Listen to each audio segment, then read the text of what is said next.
waliwo ekika kino ekyekkobe. Ekika kyekkobe kino akabbiro kaama. Bano nno bo be bayita bazzukulu ba Namwama. Bazzukulu ba Namwama ebuwama we wali awo obutaka bwabwe bw'ekika. Era nga omubala gwabwe kugamba nti Kasonzi mulwadde, Kasonzi asinda, omukazi lekeeyo leeta mbwa. Ensonga eno njagala soka kunoganya kino ekyamukazi lekeeyo leeta mbwa. Ab'ekika kino mu mubala gwabwe muno tebagezaako kulaga nti oba bawewula bukulu bwa mukazi mu Buganda nti oba kitiibwa ki. Wabula waliwo ensonga lwaki omubala ogwo gwali guvuga bwe gutyo. Era abalala bo bwe balowooza bwe batyo. Wabula bagezaako kulaga nti amakulu embwa wano mu Buganda nakyo kintu kikulu era kintu kya mugaso nnyo mu maka g'Omuganda.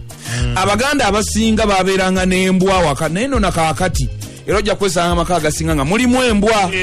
Ng'oggyeko zino ze mwajja ewaani ono Jabbeeri waliwo embwa Jabbeeri nno yavaayo ekintu yakitunda mulala yakirimu kati yagenda nakasera ali mu printing ako ali mu printali omuntu osobola okuba nga alina embwa awaka ng'eriko n'ebiragiro eyo embwa temugikubangako nga tekubwa nga waliwo ekigituddemu ebintu bwe bityo. Bagezaako nnyo okulaga nti amakulu g'embwa mu Buganda Abaganda abasinga nga bwe gavumenti babeera n'embwa era embwa eyo ebeera n'amaanyi ag'ekika ge basobola okuba nga agagituddemu.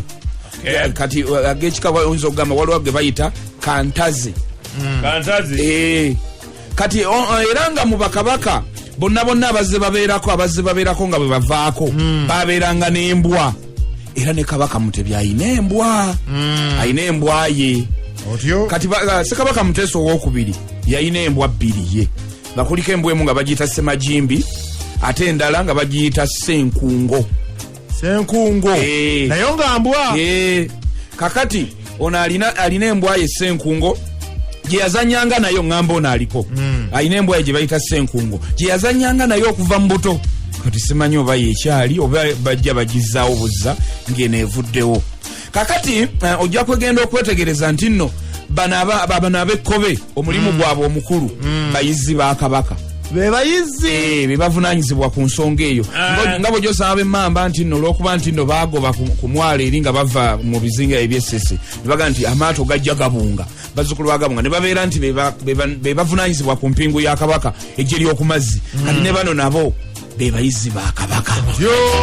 Abanga tulukupyo pwe mukulu nyampisaako buli muntu yenna ali wano nebunaayira w'eggwanga naye okubera nga mbategeeza nti akadde ke tulimu kabuki kabunioba nyumya bunioba ekidomoolo wamme owedda abakunga ndi mweyune bannange YouTube channel bisanga wano bizonto obeereyo mwerolere obunioba mubugennyalwe omukulu Shani ateekayo buli kiseera ku nsonga eyo kanyampisa ku Rebecca Jingo ng'omuzaana w'obunioba n'abalala mwenna n'omusumba w'obunioba Samuel Sengendo mwenna mwebale bannange wano wetuli ku mulembe gw'obunioba gubinuka amasejjere kubanga bulimu ekkula ery'abaana abalongo abazaaliddwa. Lwakumye olunaku olwajjo nga nkutegeeza nti Saabanioba ze Bobo Buluku Muniapo asogera ow'olubereberye amaze okutabaala obunioba era mu kubumalirizaawo akomyewo akalidde afuddeyo n'abakyala 10 abange ennyumya bunioba ojjukirawa. Nkujjukiza bulungi nti abakyala beyazze nabe 10 omukulu bajjukira obulungi kwabadde omwana omuwala Yidindira Piginya mu kujja mu maka gano ag'obunioba nga kufuuka mukyala wa Saabanioba oba gwe nyonza okugamba nti Nampugwegwe yajja nga alina emyaka 19 egy'obukulu gyokka babi. Yidindira Piginya najja n'abeera mu maka ago nga musanyufu ebitagambika. Ono yazaala abaana 12 abajjudde obugule nga bonna abakunkumula mu Saabanioba. Yidindira Piginya ye yazaala 12. Yidindira Piginya yazaala abaana be 12. Nga yazaala bangi. Munnange sikuluyise eyo.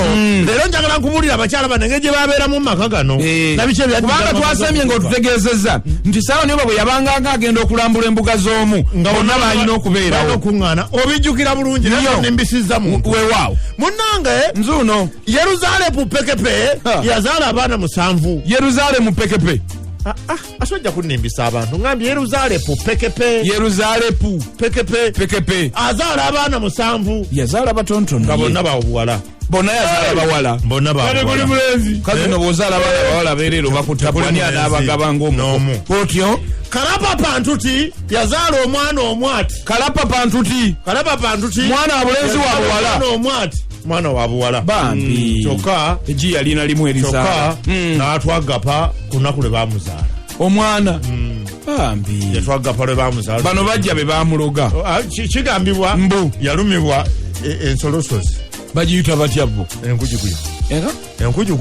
enkujuguja yamuluma ate enkujuguja eruma butuuliro kuba ensolosozi eruma atudde. Yekempe Pyupya yazaala abaana basatu. Yekempe pyumpya yazaala abaana basatu bati. Otyo kuliko omulenzi omu n'abawala babiri. Munange otyo Wayasa Kampyune yazaala abaana 8 ne muganda we gwe yava naye mu family emu Yekempe Mpyune naye n'azaala abaana 8. bonna munana kitegeeza nti yazaala balenzi omulala n'azaala bawala nga kyali kiyitirivu kyali kyejjobi. Jepeme Nyunyu n'azaala 5 amu ne Ididi Nkwekwe n'azaala 3 naye nga bonna baali basaabaniyoba bonna nga yakola omulimu nnyo.